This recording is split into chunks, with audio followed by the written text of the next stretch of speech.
If you're joining us live, this is a special edition of the Coast to Coast podcast. We're not breaking news tonight. We're actually going to take a little different angle and discuss what is news around the North Carolina basketball program. With me, as always, is Sherrell McMillan. Sean Moran not here tonight. But what we did, Sherrell, we went and made a trade deadline acquisition and got Greg Barnes in here. Because if you guys know anything about Greg, is he's going to bring some statistical data and some meat to make things work for us. So no pressure, Greg. We're brought to you by Johnny T-Shirt and Congruity. Shout out to everybody who's already in the chat and the folks who were waiting on us earlier. Sounds like I have an audio issue. We will try to clean that up in post. But Sherrell, I appreciate you pointing that out for me. Guys, first things first. North Carolina, as of this week, has gone public in a sense that Hubert Davis announced that he's going to increase the staff, and it's needed. This is a quote directly from his radio show on Monday night on Learfield.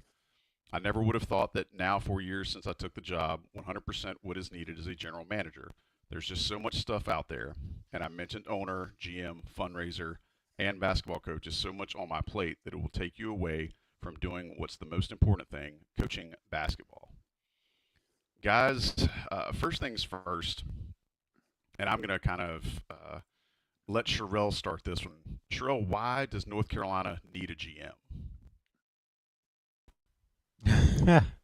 That's a good one, Joey. That's we got the whole hour, right? No, I think it's just really to keep up with their counterparts. I think North Carolina, for a long time, has kind of been set in its ways, so to speak, and that it feels like the way, rightfully so, I would say, to the point that they've done things a certain way for a long time, and most of the time it works.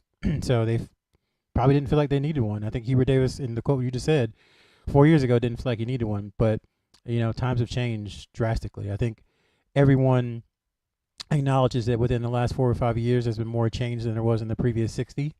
And when change is happening that fast, you have to adapt. And they're not the last to have a GM.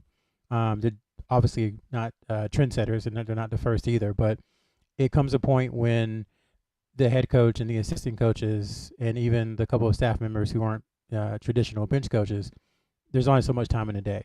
And with the way roster management is now, it's 24/7, it's 365. As soon as the portal closes, guys are thinking about entering. As soon as the portal opens, it's kind of a free-for-all, and people have usually already been having conversations behind the scenes for some time. So in order to stay ahead of that, you kind of need somebody coordinating with agents, because players all have agents now. You need somebody coordinating with scouting services to see which players might fit a certain style.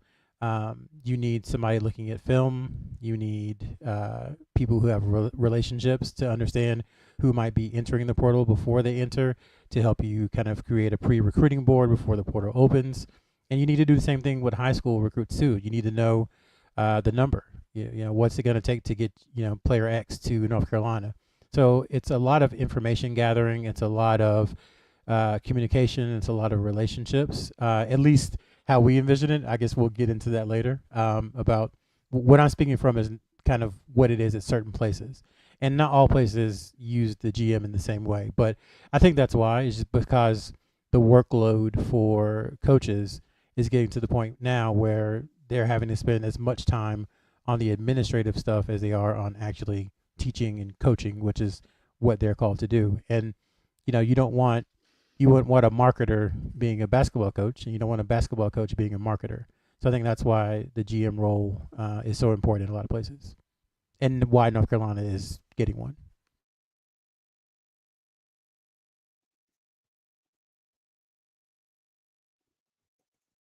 You're muted.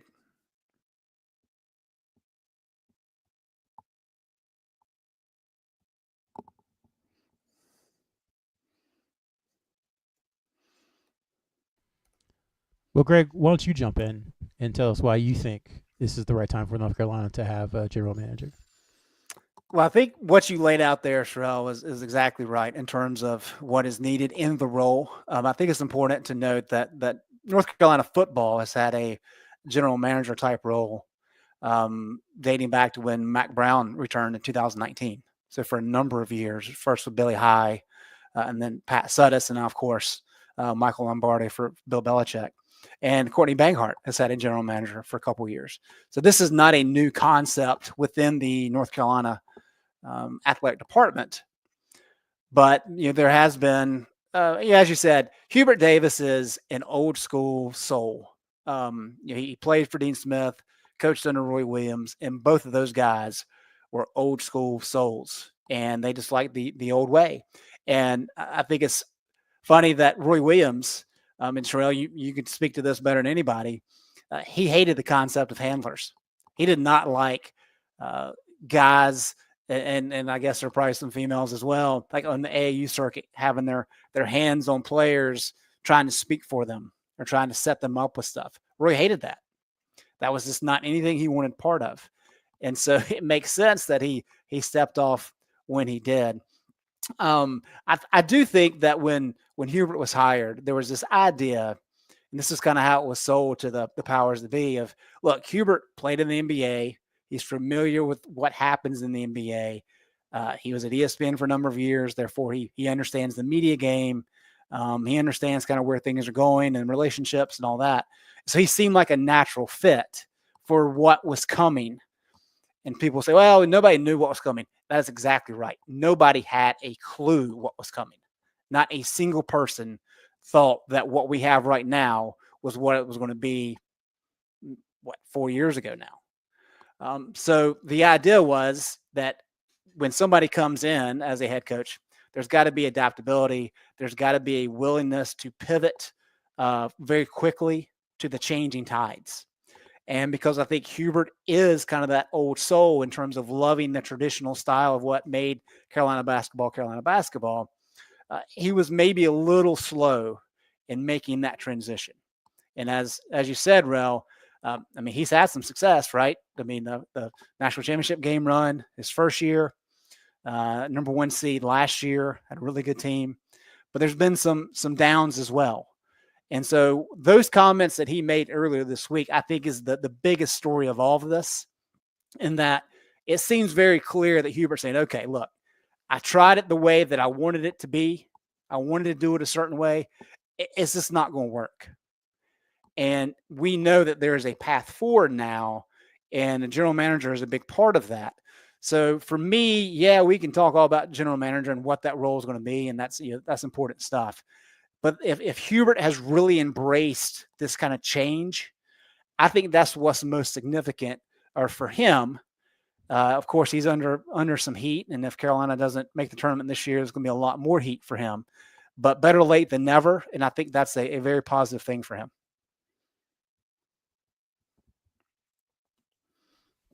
Joey's still silent. We're working on some of the issues, but I'll jump in and say, I see people asking in the chat kind of like, why now?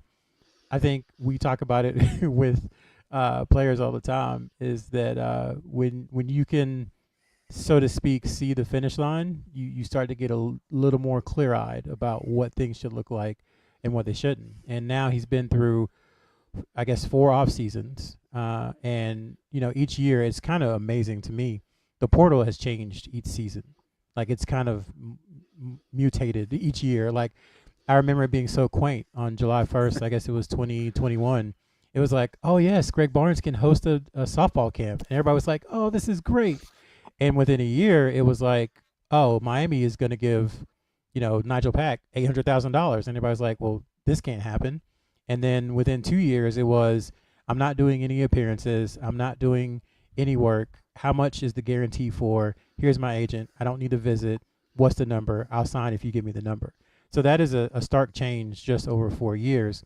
And again, these basketball coaches, they are all smart people. They're very successful, but it's a completely different skill set to be an administrator, to be a general manager, to be somebody who handles contracts than it is to teach, offense and defense. And that's not simplifying what basketball coaches do. It's just very, very different. So that's why North Carolina is doing it now. I think they tried it. It was mixed success, and they want to do better. So I'm less inclined to say why now, and more inclined to say, okay, good job. Now move it forward. That's kind of, I think, what the attitude should be moving forward. Because, again, they're not last. There are a lot of Power 5 schools that don't have GMs. They're just not first. And you can't be first at everything. If you're not first, at least don't be last. That's kind of where I'm at right now. Sherrell, you don't think there was a Sentinel event that made that happen? It's so good to hear your voice, Joey. I mix Don't patronize me. Voice and joy together. I know it's just that baritone comes in and everything feels smooth.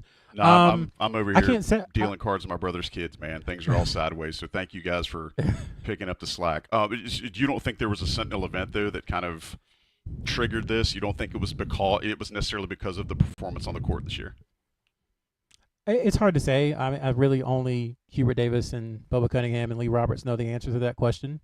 But I think you can see over time that it was something that was needed. The frustration that Hubert Davis has kind of laid bare in public isn't new. Like he's kind of left breadcrumbs for months about, half the job is dealing with agents, and it's kind of, he hasn't said taking his joy, but he's kind of insinuated it that like he has to talk to agents and he has to talk to financial advisors and he has to talk to parents, and it's not as much coaching as he would like. So I think it's probably been in motion for some time, and it just kind of our reporting was that the administration and the basketball office reached consensus, I would say, in the last couple of months, and that's why kind of things are where they are now with interviews going on and with some candidates being looked at. And I think it's important for folks to realize too, when Hubert took this job, and this is not me necessarily defending him, just trying to put out some context before I throw this to Greg.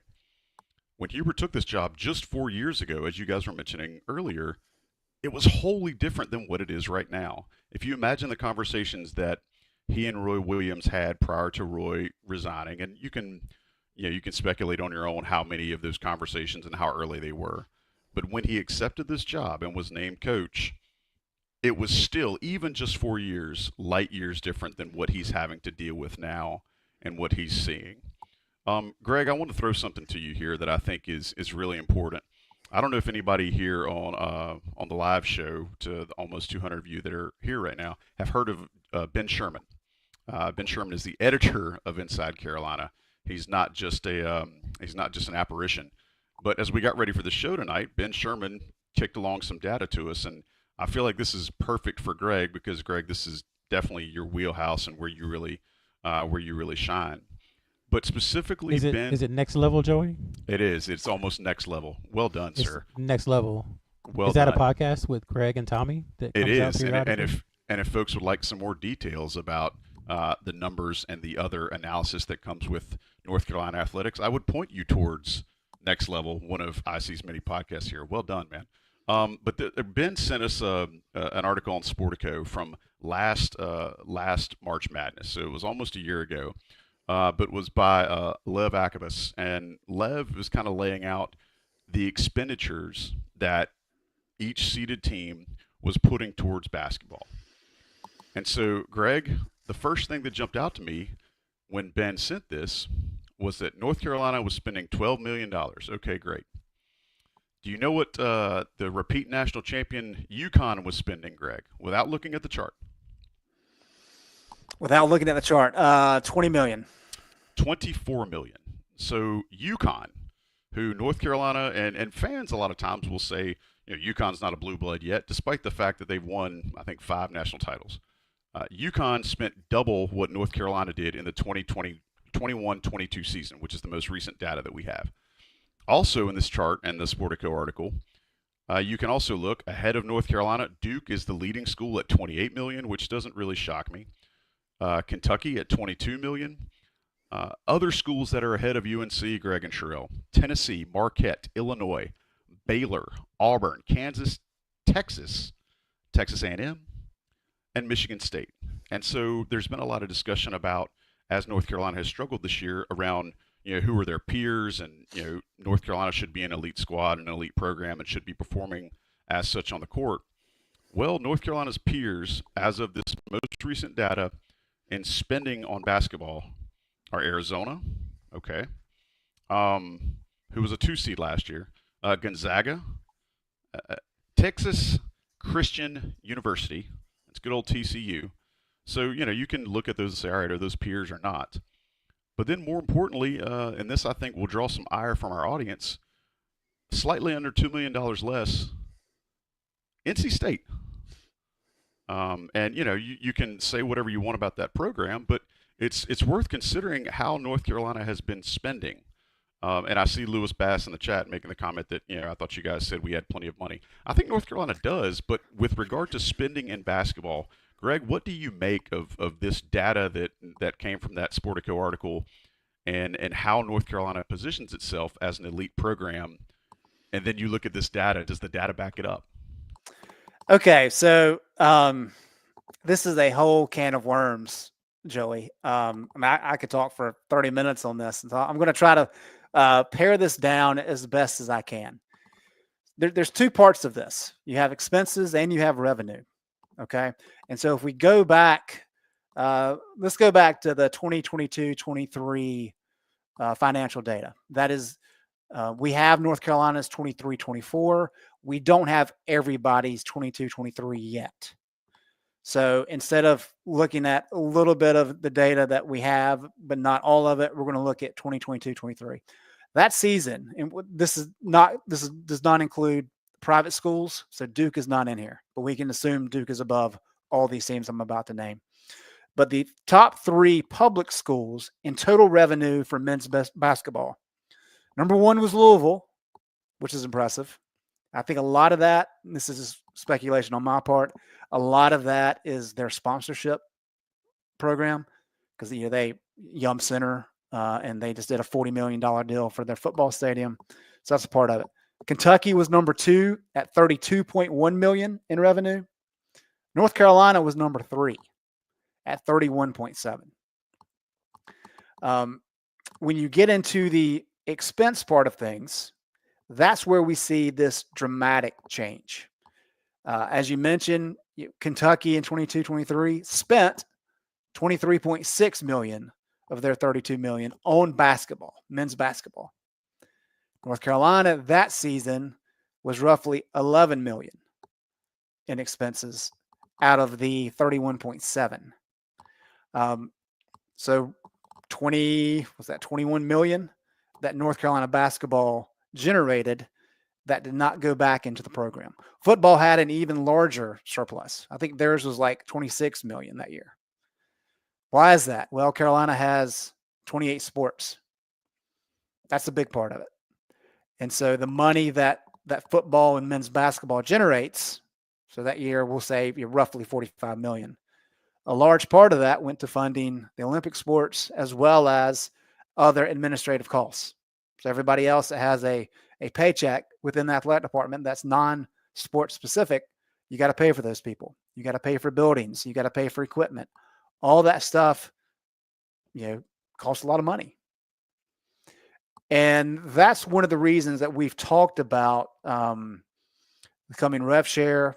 We've talked about conference affiliation. We've talked a lot over the last year and a half about media deals. All this stuff really comes into play. And I really think the key point with Kentucky, since I mentioned them, is when you look at North Carolina's expenditures in men's basketball, really the outlier is what Hubert Davis makes. Because outside of the top 50. Right. And that's a whole different conversation of, okay, did North Carolina settle for Hubert Davis because they didn't have the money? Which was not the case.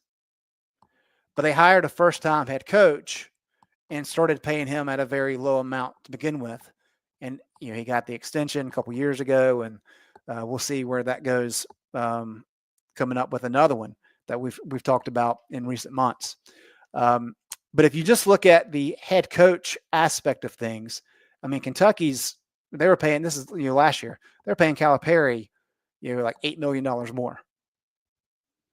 And when you look at support staff, which is what the general manager role would go under, Kentucky and Carolina spent about the same amount.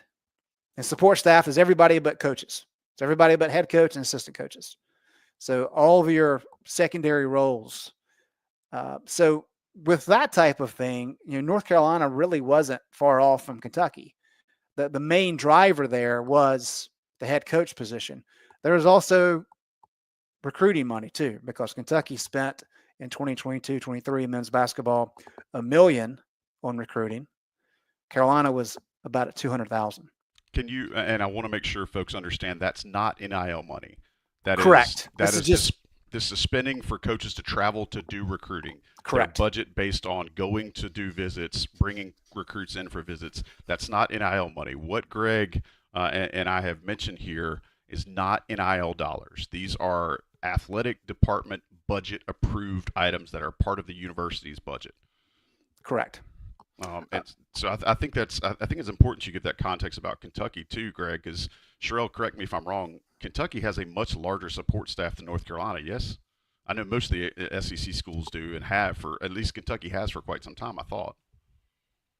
Yeah, most schools do, actually. Okay. A ton of Carolina's peers have a bigger, I would say, full support staff.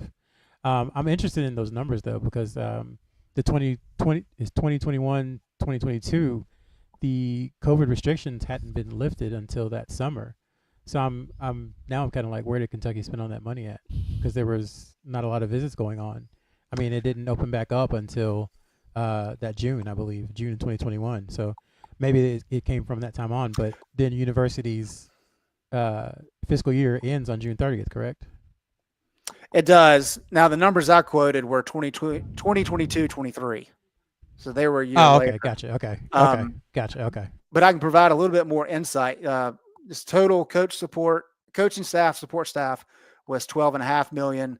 They do include debt service. So when you talk about lease for the Rupp Arena, that's $2 million that they included in expenses. So like that's the kind of thing you've got to be careful about it because Carolina doesn't include that. So the Carolina could include debt service and, well, I guess they've got that paid off, so that wouldn't be included. But those are the kind of things that you factor in. But also they spent $4 million in travel beyond recruiting. So there's different things like that. One other thing I want to say and about staff size, you look at Duke's staff size, it's massive. You look at BYU because they've got so much money now just from, Utah Jazz and all their big boosters. They have $10 billion net worth of people in a room when Kevin Young was hired and came and talked to him. They have a incredible staff. They have all your assistant coaches. They have chief of staff, director of recruiting, director of analytics and strategy, director of player development, director of basketball operations, massive staff, similar to Duke. Well, Greg, hang on, I'm sorry to step on you, but Alabama came to the Smith Center earlier this year, and they brought about 30 people that were not a coach. So correct. Go ahead. So here's the thing. Because Alabama hadn't spent much more than North Carolina on the men's basketball side of things. And that's kind of where I want to go with this in terms of, yes, if you had all the money that you wanted, if you were Duke or even BYU now, you could build out a NBA quality staff. And some programs are going to try to do that if they have the money. Carolina is not in that situation. Carolina is not in the SEC or the Big Ten. And that's going to continue to be a problem. And that will be a bigger problem as we go along because those new deals that the SEC and the Big Ten just signed, that revenue gap we've talked about, that's really hadn't even started yet. That's coming.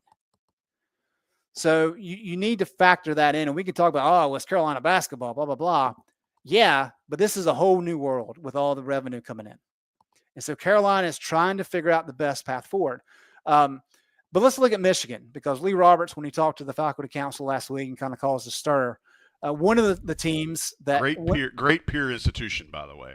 Correct. And he labeled Michigan as a peer institution because of what they're trying to do both athletically and academically.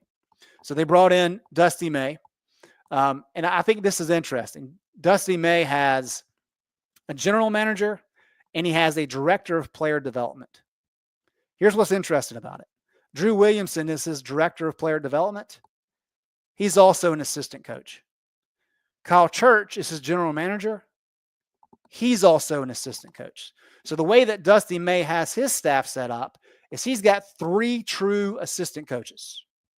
And then he's got somebody in a general manager role and then somebody in a director of player development role who also have the tag of assistant coach, meaning they can go out and recruit and they can get on the court and work with guys, but that's not their primary job.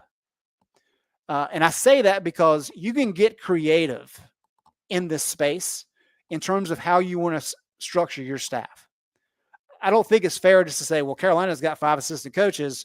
They've got to have another staff position for a general manager. That's not necessarily the case. And the example that I've used several times before, and I'll continue to use it because I think it's fascinating, is that when Kirby Smart came to Georgia, he did not have the infrastructure in place that he was used to at Alabama under Nick Saban. And so what did he do? He built a recruiting war chest with dozens of student interns who were not getting paid, who did a lot of, just lower level pushing papers type things that needed to be done. And I'm sure he doesn't need them anymore. He probably still has some running around.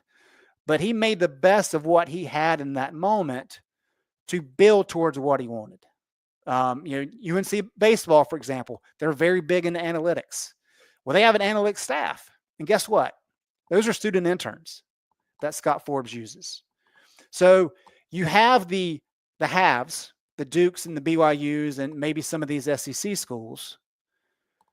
But if you're not at that level in terms of the money you have available, you have to be willing to get creative. And so I think as Hubert talks about the general manager role, we know that's going to be a specific role. But you've also got recruiting that he mentioned and analytics, all these things. You can kind of be creative with where you assign those responsibilities.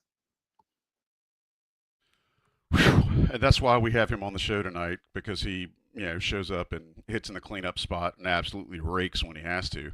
Sherrell, I think one of the things that the context that Greg just painted with a very, very intricate brush makes people a little uncomfortable. I'm sitting here watching folks in the chat, and they're just like, well, why don't they step up with the money? And why is North Carolina not elite? Who's controlling the purse strings?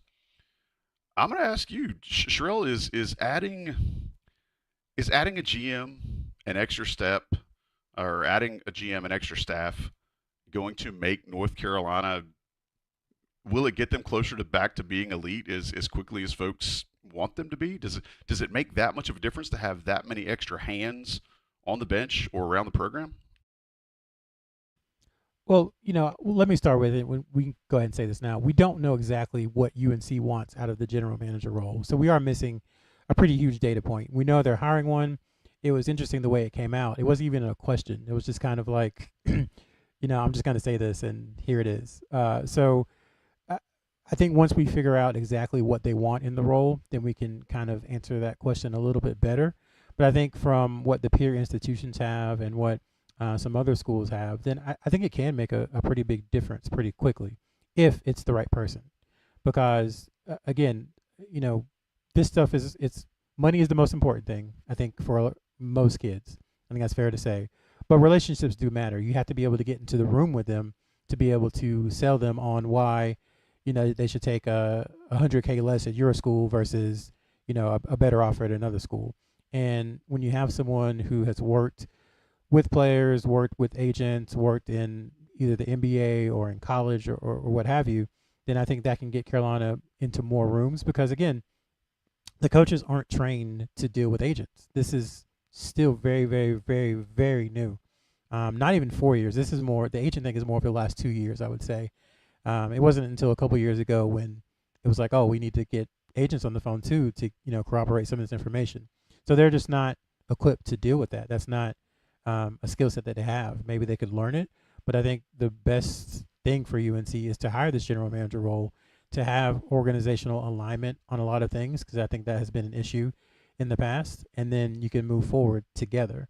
But first you have to hire the role, you have to set out the parameters for the role, and then you have to make a good hire. And in the end, it always comes down to that. Like, it sounds simple. One of my favorite things is when I see like a sequel for a movie that's like part 12, and everybody's like, I'm not going to see that. I'm like, well, don't you call out Fast and the Furious franchise like that. I'm not, but it's just like, just make a good movie. So if you make a good movie, I will watch. And usually if you make a good hire, it will turn out well. So I think more than what the role is going to do or how much money is going to be invested in it, like, make a good hire and then stuff will flow from that. I think it's a fairly decent assessment. Do you feel like North Carolina is too late to the game with this? Again, I mean, we've talked about the fact that the numbers we talked about earlier were the most recent that we have. Greg cited some stuff from UNC's most recent budgets. I think if you blink in a landscape that's evolving as quickly as this is, you end up in a situation like North Carolina is potentially looking at this year, where they're struggling to make the tournament. They're teetering around 500, and that's not what this program's standard is. As you've heard a lot of former players say, Justin Jackson said the same thing. Joel Berry has said it. Sherrell, is it one of those things where is it too late to fix this, or is this too late to maybe help Hubert Davis's seat temperature? I'm just spitballing here. Define this for me. Making a good question. Let's reframe. Making a GM hire, expanding the staff, and doing so around or before the time that the portal opens after the season. No, it's not too late. I mean, it's not early either. It's not forward thinking, but it's better than not doing it at all. So it's not too late because if you hire someone who, again, has been in this world, it's not going to take them long to kind of adjust and get used to it. It's just a little different. If you hire someone who doesn't have much experience dealing with agents and essentially managing a salary cap and those kind of things, which is what we think the role might be, even though we don't know that, then yeah, you're a little late. But I from what we can gather, it seems like that this role is going to be given to someone or earned by someone who has lived in this world and knows kind of the ins and outs of it. So if that happens, then yeah, you can kind of hit the ground running. And the other thing too is, like, the coaches are still doing stuff. Like, even though it's not their primary, well, you can argue it's their primary responsibility or not, even though it's a part of their responsibilities, but coaching is the bigger thing, they still have to do it because it has to get done. I think the issue, again, we keep circling back to it, is that it's a lot harder for them to do all the things that are required of an assistant coach while also doing all the things that are required of a general manager, of a marketing coordinator, of all those things. So that's why this role is just so important. And as long as the person is a good hire and can hit the ground running, it's not too late. Again, I know everybody thinks that all 300 and however many Division I schools have GMs, but they don't. I would say, however you want to rate the top 100 or by revenue or size or whatever, the majority of them do not. Now, they might have someone who is kind of doing those roles without the GM title, but there are not the majority of schools that have like an actual person with the title general manager. Some have general manager, some have like special assistant to the head coach, some have like president of basketball operations. And again, it varies from school to school too. That's the other thing. Like what North Carolina might want out of their GM, UNC Charlotte might not want out of their GM, or Charlotte might not want out of their GM. Queens College might want something out of their GM that UNC doesn't, that Virginia does. So it just really comes down to the criteria set forth by whomever is doing the hiring at each particular school. Queens College actually having a really good year in basketball, by the way. Shout out to Queens College. I think there's a couple of things there, Sherrell, that carry a little bit of weight that I think we need to probably follow the string on a little bit. More importantly, I would be willing to bet that everybody in this chat and on this show has been in a situation where you took a job, and by the time you'd been there a little while, you had roles that you were doing and fulfilling that were not in your original job description. And so I think that's probably what we're dealing with here with the North Carolina basketball staff, specifically with Hubert Davis. Greg, I think one of the things a lot of folks would love to know is financially putting more money towards basketball out of the basketball budget. Would it make more sense for that money to go towards NIL contracts? Or can you help parse a little bit about what NIL money would look like in the future? Again, understanding that we've got the House ruling and the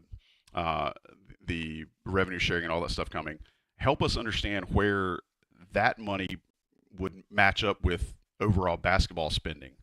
And in your opinion, does it make more sense to expand the staff or put it towards NIL, or can you do both? That's a good question. Let me add these two quick data points, Joey. One being the Kentucky staff, if you look at how it's set up, they've got their 5 assistant coaches, a director of operations, which Carolina has, and then that's pretty much it, other than like strength and condition, that stuff. But Mark Fox, former Georgia coach, is also serving in somewhat of a general manager role. So that's one. The other is I just found Alabama's financial report from 23-24, so we can match it against Carolina. This is interesting. Everybody made a big deal about when Alabama came to town in December and had all this staff, right? Alabama spent $15.3 million in basketball. Carolina, 23-24, spent 13.4. So a difference of 1.9 million. Guess how much more Nate Oates makes than Hubert Davis? Ooh, good question. 2 million. Oh, there's the difference. That's the difference. Okay. So I think that's a relevant point. So it's a really good question, Tommy, about how money should be spent. And it's a challenge because I think people, base level, provided rev share comes in the way we think it will in April. Claudia Wilkins is the judge who's going to be overseeing that approval. What the number everybody thinks is going to be is 20.5 million next year that schools can use as direct rev share that goes to players. We know that Bill Belichick right now had 13 million earmarked in his contract for football. And that's pretty standard kind of across the board. We don't know exactly how much of that remaining 7.5 or so would go to basketball. I'm assuming, just from what I've, conversations I've had, probably half of that. And then Hubert's going to want a little bit more than that to kind of fill out his NIL needs. And that's where the commercial NIL comes in. So the first thing that North Carolina has to do is they've got to find an additional $20.5 million. And they had an $8 million surplus last year, in part because the university, for really the second year in a row, but really the first time in modern era, the university itself provided funds for the athletic department. That typically never happened before. So that's a good sign that you have university involvement finally in the athletic department. But you got the 20.5, and then you're also talking about the scholarship component, which Carolina is going to be spending a lot more on scholarships because more kids are going to be on scholarship across the board. I don't know what that number will be. I mean, say 10 million, whatever. So 25 million to 30 million that you're looking for to cover scholarships and rev share just for next year. And then on top of that, you have commercial NIL. And the whole thing with that is it's going to be different than now because a kid like UNC at K-State who demanded close to $2 million and he's averaging like 5 minutes a game. He's been a bust, calling for what he was. That type of thing's not supposed to happen anymore because there's going to be a third party clearinghouse that looks at these NIL deals and says, okay, like this is legitimate. Like this kid's going to be a big name. He's going to really bring brand value to the program and to this company that's paying him this NIL deal. Yeah, that makes sense. Or wait a minute, this kid's getting $1 million and like, who is he? Like, that's not going to fly. That's the idea anyway. That's the hope. So there's different components there. So then you got to get back into, okay, well, what's West Carolina basketball bringing in? Because if you just say, well, look, if we go back to last year, they're bringing in 32 million and only spending 13 or 14 million. Why don't they get all of that money? And that gets into Olympic sports and the other stuff we've already talked about. So there's a balancing act there, and there's a lot of different moving parts. But I think rev share, while it may come out of that a little bit, I do think you're going to see increased spending on the basketball side, in part because the university said, you know what, we're going to roll the dice with Bill Belichick. We're going to invest heavily on football. If you're going to do that for football and men's basketball is kind of what your brand is based in, I would be shocked for university leaders to say, okay, well, we're supporting football now. Basketball, yeah, we're whatever. It's secondary. It's not going to happen. So I do expect some Greg, more funds to come in. Let me jump in and ask you a question. And Carolina is one of the few schools that has, a revenue, has a surplus of revenue from basketball, correct? Yes. So it stands to reason then, if you're going to pour money into football, because football making money is good for everybody, And North Carolina basketball is one of the few places where you can actually make money. You're going to need all this extra money.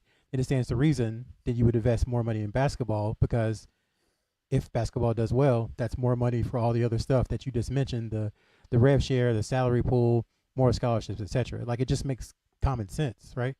It does. And I think the part of that is that because of the commitment to football, it really has the Rams Club and everybody else trying to look at this differently.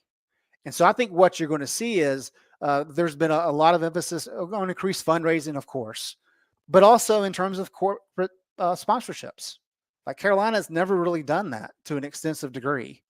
I think you're going to see a lot more of that. I think they're going to look at a lot of creative ways to drum up revenue, because in the background, of course, is the conference media deals. And Carolina is kind of falling behind because of the SEC and the Big Ten. So they know that revenue is a key part. They also understand that because of how things have shifted so much, Carolina brought in almost double this past year than what they did 10 years ago. It was like 90 million in 2014. And it's about double that now. Not quite double, but close. Yes, it's just wild what's happened. And so it is the whole thing, Rel, like you say, you got to spend money to make money. And I understand there's a lot of people fretting. I think the push for a general manager role, I think the fact that Hubert Davis is probably going to get another pay raise.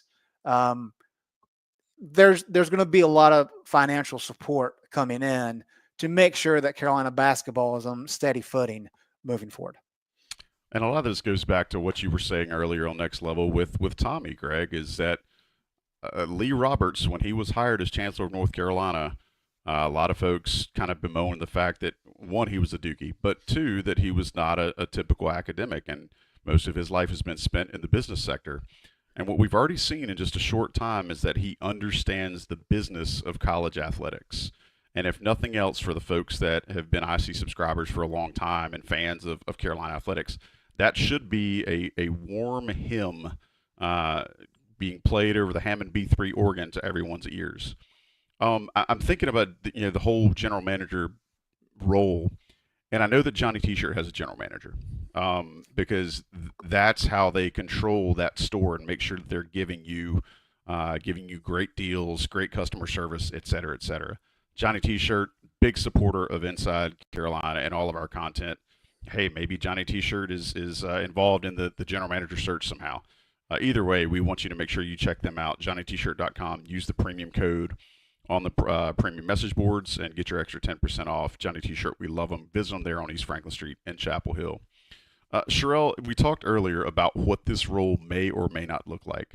I want you and Greg to kind of short answer a couple of things that you feel like will probably be in this job description. I mean, we've mentioned where some of the gaps are, but Sherrell, if you can think of priority one on that Johnny, on that Johnny T-Shirt, on that resume, what does it look like?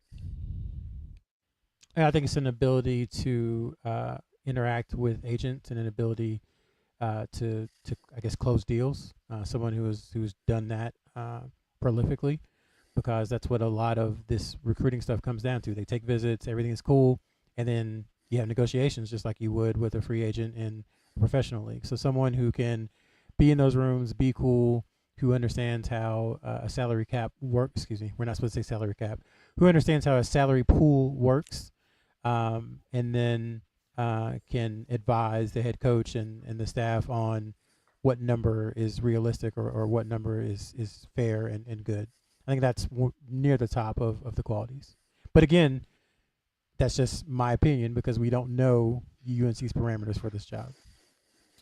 Greg, can you share anything that you might think would be on the priority list for a job description? I think Rel's exactly right. I think it's serving as a bridge between the coaching staff and agents and some of these AAU networks, and just building relationships. I think that's the key part of it. Hubert has harped several times on having to talk to agents. I think that's kind of the key component. And I do know that there's been a lot of conversation on the board, a lot of questions of like, is this Hubert's position? Is this the athletic department's? I kind of think that's missing the point, because regardless of how the structure is, the general manager is going to be working with the head coach to figure out exactly what the head coach wants. I mean, if the general manager stay there. I think this would be a good chance for you to elaborate a little bit on what kind of the symbiotic relationship between Michael Lombardi and Bill Belichick looks like as a potential example, because I think that's probably the easiest thing for folks to look at. So use some of that if you wouldn't mind. Help us understand that a little bit, Greg. Well, I'll read directly from Bill Belichick's contract, so there's no confusion. The section on the general manager is: coach may employ a general manager who will be responsible for managing the administrative and business operations of the program and reporting to the athletic directors on such administrative and business operation matters. Coach is ultimately responsible for performing the duties described in this agreement, but in consultation with the athletics director may assign or delegate certain administrative or business operations to the general manager. So I think the key component that people need to think about is that Bill Belichick is in charge of the football program. Hubert Davis is in charge of the basketball program. And so while the general manager, whether he's on the actual staff with Hubert or he's working as part of the athletic department, I mean, it's the same thing pretty much. And the athletic director has got this set up where the general manager is going to be able to assist Hubert Davis, saying, okay, Hubert, what kind of guys do you want? What are you interested in? What are the prototypes you're looking for? And Hubert can say, these are the guys that we're interested in terms of style of play, what we're looking for personality-wise, where they've played, all these things.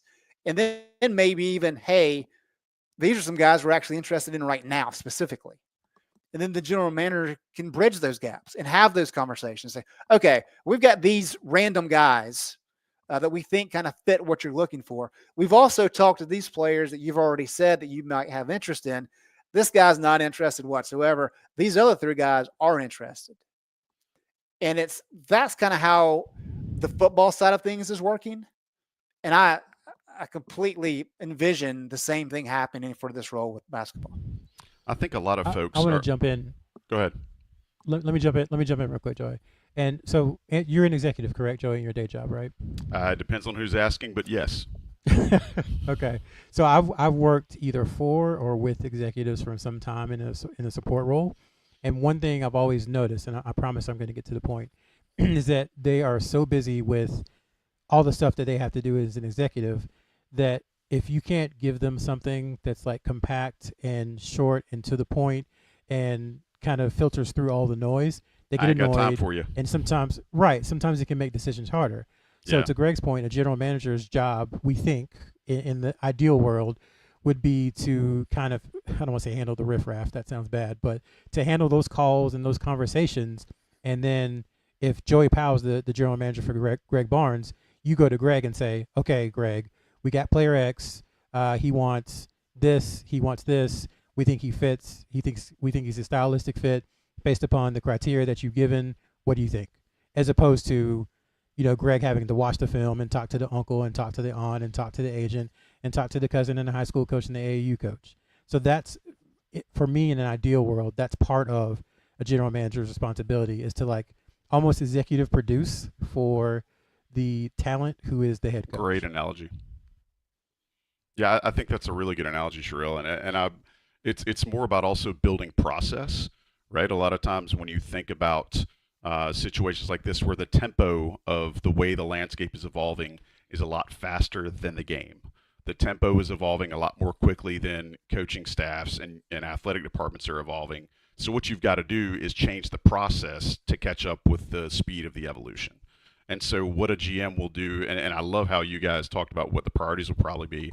I envision a GM probably being one of those people that will help build the process, streamline the process, and this is where Hubert's original statement that we started the show with becomes important. It allows him to go back to coaching basketball, right? And so if you think about how you can remove a lot of that extra noise and just go back to what you originally took the job for and what you were hired to do, it's not unlike what congruity can do for your business. Congruity can help you filter out all of that noise for your smaller to medium-sized business that you see in the HR and benefits side of things. They will help you with a free assessment if you email matt@congruityhr.com. They will actually help you with a free assessment that can tell you where your tempo might be off, where the speed of evolution of the market might be ahead of your business, and allow you to go focus on that, because they're going to take care of all this other junk. Email matt@congruityhr.com for your free assessment. They're great people. We appreciate them sponsoring this here show. Last couple of questions for you guys, and then I want to get to a couple, because we've had some great ones from the audience that I think are really worth considering. So I want to make sure we throw some things at these folks as well. Last couple things I'll ask you, Sherrell. I know there's some speculation around specific names that are out there. One that I've seen is Jim Tanner. Would you throw out a little bit kind of what you know of the process going on right now and what you can confirm through your sources around the program? Just that there have been interviews, plural.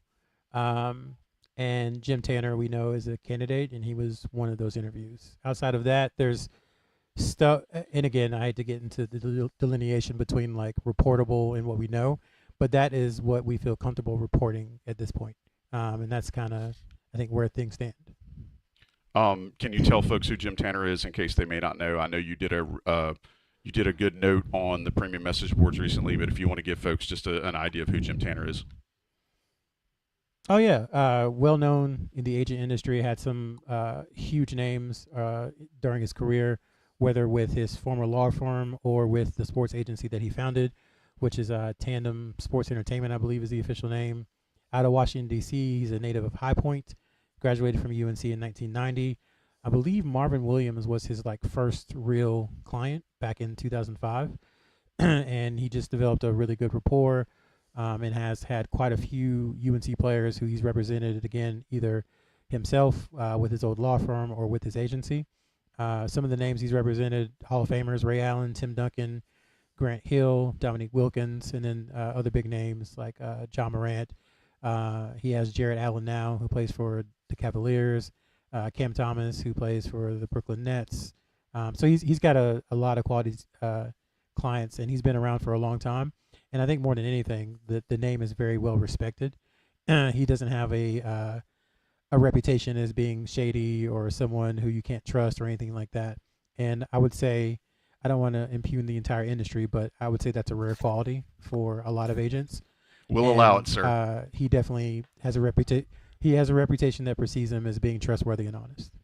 Yeah, and the guys over at the university's podcast, Carolina Insider Jones and Adam had him on. Gosh, I can't remember when, but it's been a good while back now. But it was a very good interview and gives you a little bit of insight into who he is as a person. But again, he's just one of the folks that have been interviewed that we can confirm at this point. Last question before we go to questions from the audience. Sherrell, have any idea on a timeline here? Do not. Do not. I would say that the clock is ticking because the portal opens in 45-ish days, and a lot of work kind of needs to be done before the portal actually opens. And I know everybody talks about tampering, but let's just be clear. Everybody does quote unquote tampering. Everybody if you ain't tampering, you ain't trying, or whatever. Pretty much. That's the reality where things are. Perhaps there will be legislation that will change that, or some kind of governing body will look into that. But if you're not doing it, then you're going to be behind, and that's where the way things are. So you would hope that they would have someone by the time the portal opens on March 24th. All right. But that's not it. Could be longer, but that would be the hope. Sure. That makes sense. I appreciate you giving context to a very behind-the-scenes situation. All right, guys, I've seen a lot of really good questions in the chat tonight. Folks, if I don't get to your question from the almost 350 of you that joined us on a very ad hoc episode of the Coast to Coast, don't take it personally. I'm just going to try to get some of the good ones so that Greg and Sherrell can flex for y'all a little bit here. I'm going to ask you this, Sherrell. Greg, from Bart Watts. Does IC have any insight into just how important the UNC family is to the Board of Trustees or the administration? And I think there's a good bit of consternation around that. I think some folks are maybe it's prisoner of the moment, maybe it's a real thing. They want to get outside the family for a change. I know that was that was a lot of the tone that came during the recent football hire. Greg, I want to ask you, do you have any thoughts about where that might fall? Yeah, I think the best way for people to understand this is that a lot of the people in the administration and, of course, on the board of trustees are passionate Carolina fans, and they want the best for Carolina athletics. And the unique situation with Hubert Davis is that Hubert was who Roy Williams handpicked. And so you had a group with Roy who were really pushing Hubert, and you had another group that was like, okay, certainly consider Hubert, but let's take a national look and see what our options are. And Roy won out. And so I say that because, when I sat down with Bubba, I don't know, 5 years ago, we kind of talked about, when it gets time for Roy to kind of move on, does it have to be somebody from the Carolina family? And Bubba was very clear in saying, no, it does not. Now, they have to have a great appreciation for what Carolina basketball is and what the Carolina family is. And they have to understand it and have to respect it and all that entails. But they do not have to be from the North Carolina basketball family. Yes, Hubert is, and he's decided to build out his staff in that manner. But I don't think from the board of trustees or anybody in the administration that is a requirement for this position or any of these positions moving forward. It just worked out with Roy wanting Hubert Davis to succeed him. That kind of played out. Good answer. Next question. Our guy Mark Williams is very often on these shows. He knows that this is your favorite podcast. Mark says, I'm going to throw this to you, Sherrell. Do we have any sense of how large the GM staff will be? And, I'm assuming he means bodies. And I realize it's really early in that, but I think you probably surmised there may be a GM staff, an assistant GM, and a couple of things. But Sherrell, more importantly, rather than numbers of that staff, and I'm going to editorialize Mark a little bit, what do you think is important to be a part of the general manager duties? We talked about earlier what might be on the job description. What do you think is going to be absorbed from right now under a general manager and staff's work that they have to take care of? I'm going to answer both questions. On the first one, I think anyone assuming anything more than North Carolina is hiring a general manager is just, you need to hold off. Okay, so we know they're hiring a general manager. Other than that, we cannot confirm anything. I know things have been said. I know people have kind of built out their dream staff and what it looks like. But right now, all we can confirm is that UNC is hiring a general manager. So just keep that in mind, because I hate for people to be disappointed if that's all they end up hiring, which could be a possibility. I don't know. But as far as what it should look like, the kind of ultimate, office, I think you have to have a segment of what we talked about. The GM kind of handles liaising with agents and contracts and salary pool management and negotiations and all that stuff. I think separately, if I was building it out, you would have someone who reports to them who is essentially director of player development, which is they do skill work, they find ways to help the players get better. I would have that person under the general manager. And then I would have another role, which is essentially, I don't want to say PR, but player brand management and marketing and all that stuff, kind of have somebody in charge of that. And they liaise with the SID office, and they work on interviews, and they work on making sure that each player is building their personal brand to the best of their ability. So that way you have kind of the contracts covered, you have the on-the-court stuff covered between the player development person and the assistant coaches, and then you have somebody helping with branding and marketing and all the stuff that comes with that, social media, everything entailed. And, the thing about staffs is that you can have 3, full-time people, but there's no reason, as Greg said, with, I think it was UNC baseball, you can have 5 or 6 grad assistants. People talk about that Alabama staff that came to the Smith Center. I think 4 or 5, maybe 5 or 6 of those were grad assistants who, want to work in sports admin, or I don't know, maybe they're majoring in basketball. Maybe they have that down in Tuscaloosa.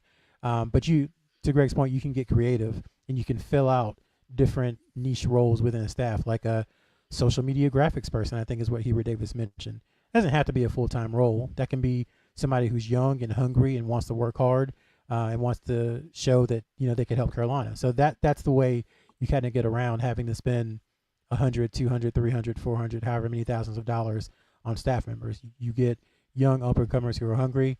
You show that you can develop them almost the same way you would develop a player, have them go work other places, and that's how you start a little bit of a pipeline. So I think that's how I would put it all together to give you a very long answer to a short question.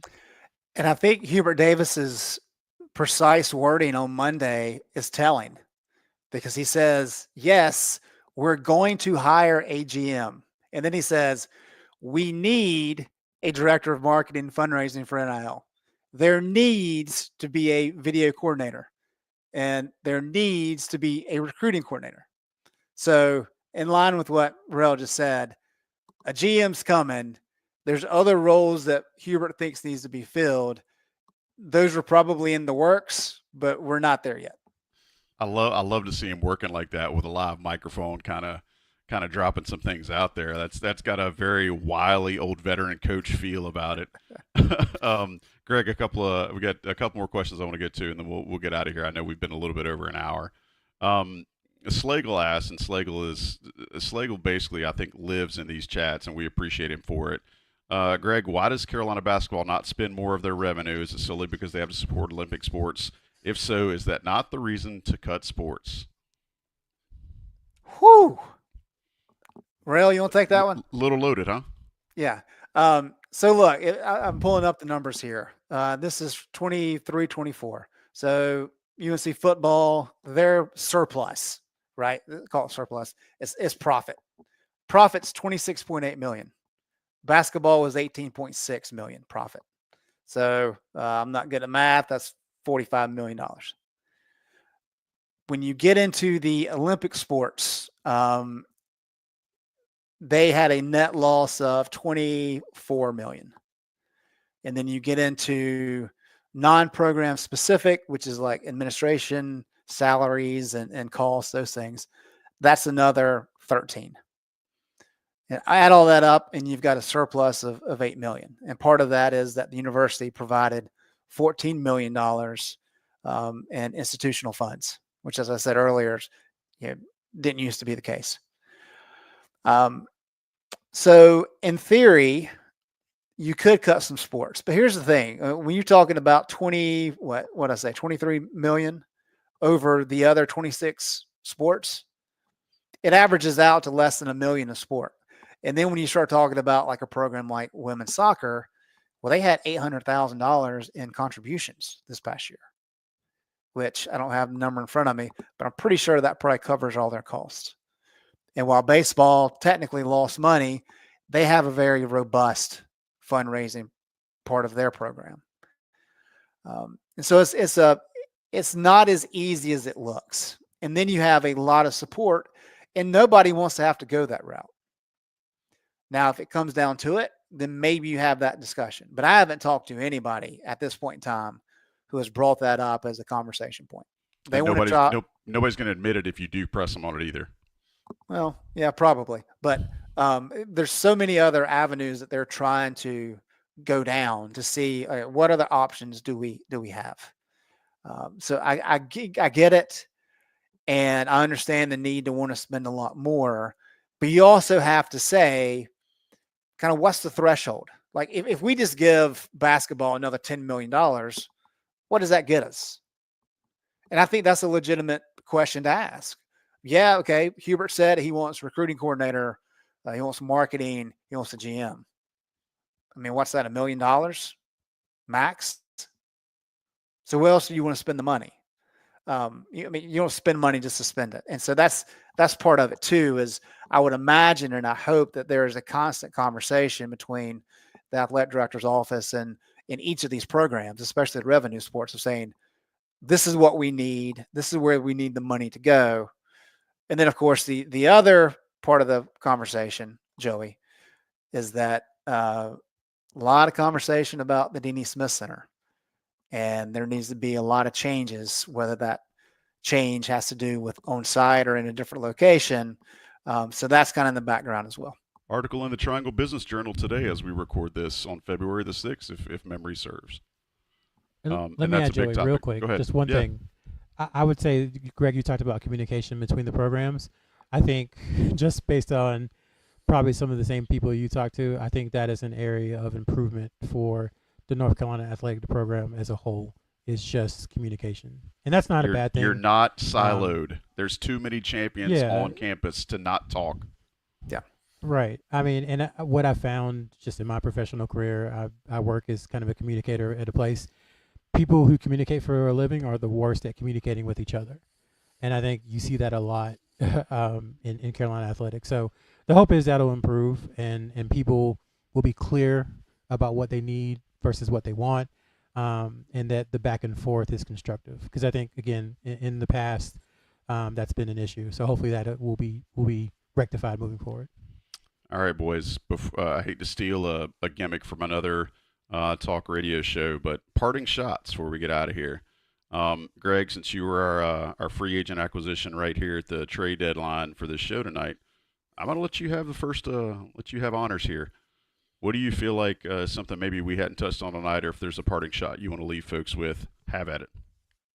Well, I'm probably going to steal some of Rel's fire, so I'm going to give him credit because he's talked about this a lot, really since his report came out on the GM candidate that he can confirm. But I think the fact that this is moving forward and it's in the process, and we assume it's going to be done sooner than later, especially with the portal opening in 45 days or whatever that is. This is a very good thing for the basketball program. And I understand that Hubert Davis is under some heat and fans are kind of upset and saying, oh, does this guarantee that he's coming back or will be here for 3 years? You're missing the point. This is big for the program, regardless of who the coach is. These are the types of roles that need to be filled. This is the foundation that needs to be laid. You can argue that this should have been done earlier. I'll give you that for sure. And I would say that it should have been. But I think this is setting a good structure, putting a good structure in place. It's not the last piece, but it's really gonna allow North Carolina to set up for the future, and that's what's needed. Well, Greg, Sherrell, being the savvy communicator that he is, knows when to leave well enough alone, and has decided to allow your words to close the show. And so I'm gonna second that motion and get out of here. But certainly appreciate you guys being a part of this tonight. Grateful to Johnny T-Shirt and Congruity for sponsoring. Almost 400 people joined us on a random Thursday to talk about a position that doesn't even exist yet around Carolina basketball.